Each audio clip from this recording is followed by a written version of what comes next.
හයි ඔන්න ඉතින් අද වෙනස්ම විදිහේ වීඩියෝ එකක් අරගෙන ආවේ. අද මම ඔයාලව එක්කගෙන යනවා ලස්සන view point එකකින රසම රස කෑම ටිකක් රස බලන්න. එහෙනම් මාත් එක්ක යමු. ඉතින් මේ මම යන්නේ පහළ කඩු ගන්නාවේ. ඉතින් බලන්නකො හවසට පහළ කඩු ගන්නාව කියන්නේ පුදුම තරම් ලස්සන තැනක්.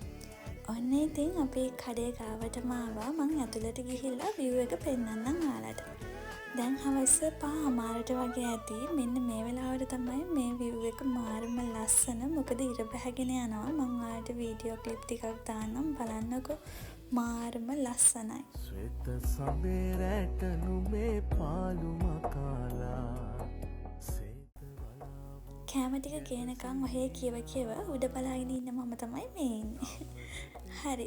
ඔයාලත් අනිවාර්යෙන්ම මෙතෙන් එන්න. මම මේ කඩේ විස්තර ටික අන්තිමේට කියන්නම් කොතනද තියෙන්නේ, කඩේ නම මොකක්ද කියලා. අනිවාර්යෙන් වීඩියෝ එක වෙනකම් බලන්න. ඔන්න අපේ රසම රස කෑම ටික ආවා. රොටි තියෙනවා, එතකොට පරිප්පු තියෙනවා, ලුණු මිරිස් තියෙනවා, ඒ වගේම වෙල්ලල කොළ, කිරිකොස් මේ වගේ ගොඩක් ව්‍යංජන අපිට හම්බ වෙනවා.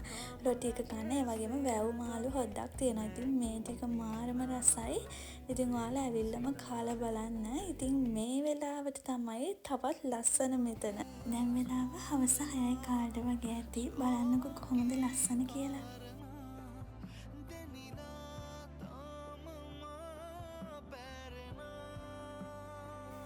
දැන් වලට මම පෙන්නන්නම් මේ කඩේ තියෙන තැන. පහළ කඩු ගන්නාවේ ගල්ලෙන රජමහා විහාරයට යන පාරට එහා පැත්තේ.